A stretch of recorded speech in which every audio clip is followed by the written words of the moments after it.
Тестостерону күчтүү эркек тандабайт. Сулуу болсун, красавица болсун, мурду кыйшык болсун, бою узун болсун, кыска болсун деп тандап отурбайт да. Себеби тестостерон күчтүү, намыс күчтүү, чындап эркек да. А бүгүн ошо жыныстык жактан дагы ооруп, бардык нерсе болуп, тестостерон түшүп кеткен, каалоо жок, комфорт зонаны бузуп бүткөн, анан эмне? Тандашты баштап калат да. Айылдан келген, кыйынчылыкты көрүп келген барачы, айырмасы жок. Каалаган берген ишиңди кылып кете берет го, тандабастан. Неге? Кыйынчылык көрүп келген да. Шаардын жеңил жашоосуга ийгилүүнда мындайча айтканда. Оңой. Муну байкасаңыз, күчтүү байлар красавица аялдарды менен жүргөнүнө байкап каласыз. Красавицалар менен. Неге? Алар тандайт да. Хуниктер менен, сулуу эмес, фигурасы жоктор менен, өзүнө карабагандар менен жүрбөйт. Неге? Тестостерон өлүп бүткөн да. Баягы хуник кыздар аны козгой албайт. Тестостерон жок, курсак чыгып кеткен. Анда акчадан башка эч нерсеси калган эмес. Коркок жүрөгүнөн башка.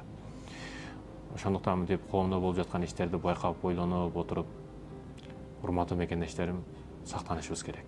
Арамдан сактанышыбыз керек.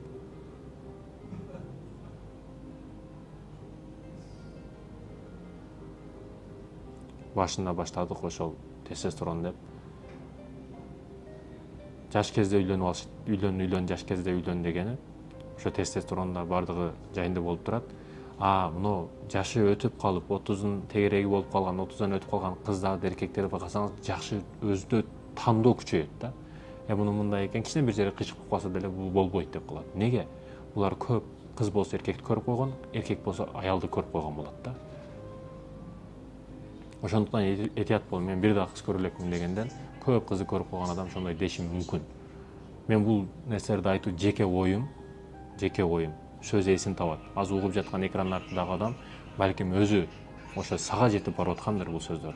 Себеби сен ушул иштердин үстүндөсүң. Сен көп нерсени көрүп койдуң. Көп күнөөнүн көчөсүнө кирип койдуң. Көп зина кылып койдуң. Ошондуктан өзүңө жакшы жубайта албай атасың. Коркоктук сезимдериң, артыңдагы күнөө маселелериң өтө көп. Канча кыздын тагдырын бузуп койдуң. Ошондуктан кайтар дүйнө болуп, өзүмө окшош кыз бала келип калбасын деп коркосуң. Кыз бала болсоң көп эркектердин астында жатып койдум. Эми өзүмө окшош бирөө көп кыздардын үстүнө жатып койгон эркек туура келип калбасын деп коркосуң. Тандоо күчтүү. Ички сезимдердин тандоосу күчтүү. Ошондуктан ойлон, бул маселеде ойгон. Күнөөнүн эшиктерин жаап сал. Ал күнөө жабык бойдон кала берсин.